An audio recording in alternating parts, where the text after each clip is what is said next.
Can people change? The question may sound somewhat abstract and disinterested, as if one were asking for a friend or for the universe, but it's likely to be a good deal more personally and painfully motivated than that. We ask typically and acutely when we're in a relationship with someone who's inflicting a great deal of pain on us, someone who's refusing to open their hearts or can never stop lying, someone who's aggressive or detached, someone who's harming themselves or managing to devastate us.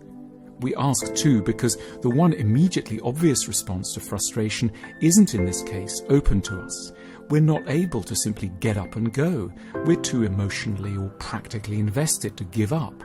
Something roots us to the spot. And so, with the example of one troublesome human in mind, we start to wander outwards about human nature in general, what it might be made of, and how malleable it could turn out to be. One thing is likely already to be evident to us. Even if people can change, they certainly don't change easily.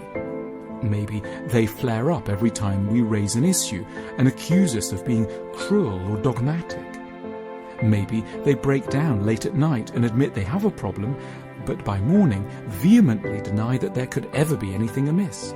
Maybe they say, yes, they get it now, but they don't ever deploy understanding where it really matters. We can at best conclude that by the time we've had to raise the question of change in our minds, someone around us has managed not to change, either very straightforwardly or very gracefully. We might ask a prior question. Is it even okay to want someone to change? The implication from those who generate trouble for us is most often an indignant no. Love me for who I am is their mantra. But, considered more imaginatively, only a perfect human would ever deny that they might need to grow a little in order more richly to deserve the love of another. For the rest of us, all moderately well-meaning and halfway decent requests for change should be heard with goodwill and in certain cases acted upon with immense seriousness. Those who bristle at the suggestion that they might need to change are, paradoxically, giving off the clearest evidence that they may be in grave need of inner evolution. Why might change be so hard?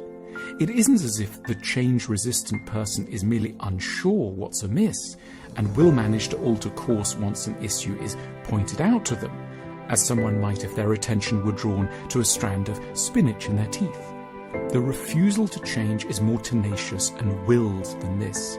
A person's entire character may be structured around an active aspiration not to know and not to feel particular things.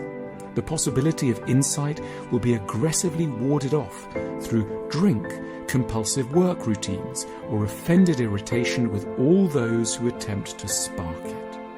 In other words, the unchanging person doesn't only lack knowledge, they are vigorously committed to not acquiring it.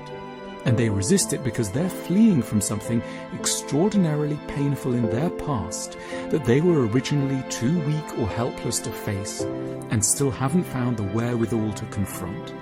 One isn't so much dealing with an unchanging person as first and foremost with a traumatized one. Part of the problem when one is on the outside is realizing what one's up against. The lack of change can seem so frustrating because one can't apprehend why it should be so hard. Couldn't they simply move an inch or two in the right direction? But if we considered at that moment the full scale of what this person once faced and the conditions in which their mind was formed and certain of its doors bolted shut, we might be more realistic and more compassionate. Couldn't they just? Would no longer quite make sense. At the same time, very importantly, we might not stick around as long as we often do. We should at this juncture perhaps ask ourselves a question that may feel at once unfair and rather tough. Given how clear the evidence is of a lack of change in a certain person, and hence of a lack of realistic hope that our needs are going to be met anytime soon, why are we still here? Why are we trying to open a door that can't open, and returning to a recurring frustration and hoping for a different result? What broken part of us can't leave a lack of fulfillment alone?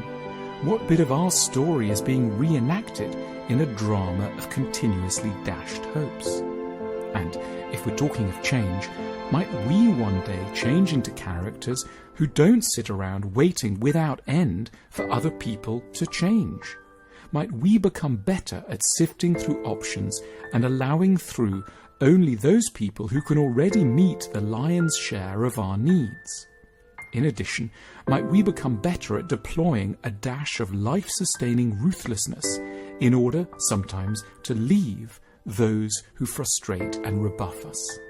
We may need to rebuild our minds in order, with time, to change into people who don't wander for too long if and when